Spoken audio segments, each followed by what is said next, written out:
शांति 5-3-25 प्रातः मुरली। ओम शांति। बाप दादा मधुबन। बाबा कहले मिठे बच्चे खुशी भली भोजन आउ नाही, तेणु तुमे माने चलिबा बुलिबा बेले मध्य खुशी मनरे बाबा को मने पकाओ, तेबे पवित्र होई जीव। प्रश्न, कौनसी कर्म विकर्म न हेउ तार उपाय कौन? उत्तर, विकर्मरु रक्षा पाइबार उपाय है श्रीमत। बाबांकर जो प्रथम श्रीमत रही जे निज को आत्मा मन करी बाबा को मने पकाओ, यही श्रीमत को पालन करने द्वारा तुम्हें विकर्मजित हो जीव। ओम शांति।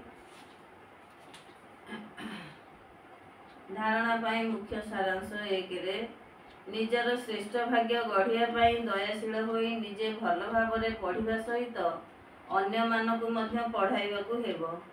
केबे भी कौनसी कु अभ्यास वशवर्ती होई निजर चरित्र को खराब करिबार नाही। 2 रे मनुष्यरु देवता हेबा पाई मुख्य हैला पवित्रता। सेथिबाई केबे भी पतित होई निजर बुद्धि को मलिन करिबार नाही। एपरि कर्म न हेउ जहा कि मन को खाउथिबो एवं पश्चाताप करिबाकु पड़िबो। वरदान, बीज रूप स्थिति द्वारा सारा विश्व को लाइट रूपी पानी देउथिबा विश्व कल्याणकारी हुआ। विस्तार, बीज रूप स्थिति ही सबुठारु शक्तिशाली स्थिति अटे।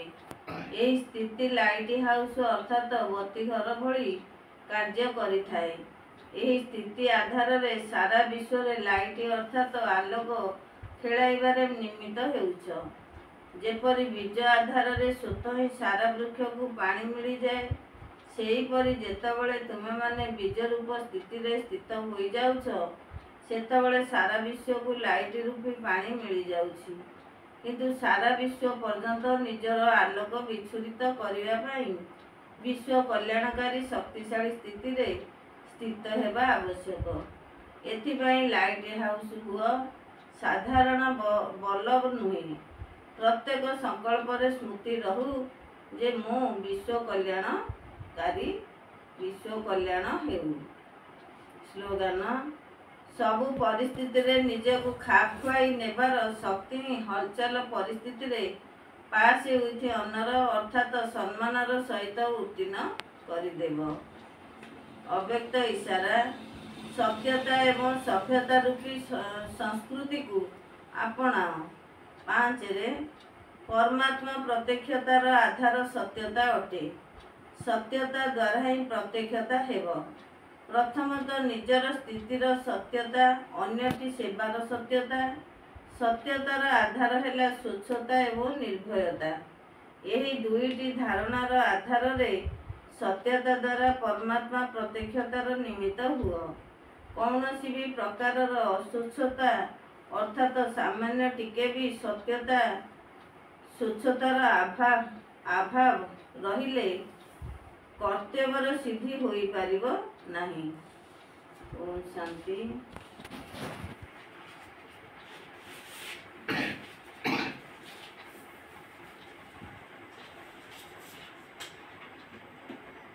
अव्यक्त इशारा, एकांत प्रिय हुआ एकता और एकाग्रता को आपणाओ। 5 रे जो राजनेता बा धर्मनेता माने भी अछंती तांकु पवित्रता और एकतार अनुभव कराओ। यार अभाव कारण दुईटी जाक सत्ता दुर्बल हो जाउछि। धर्मसत्ता विहीन परिवार विशेष उपाय है पवित्रता को सिद्ध करिबा एवं राज्य सत्ता वाला आगरे एकता को सिद्ध करिबा। ओम शांति।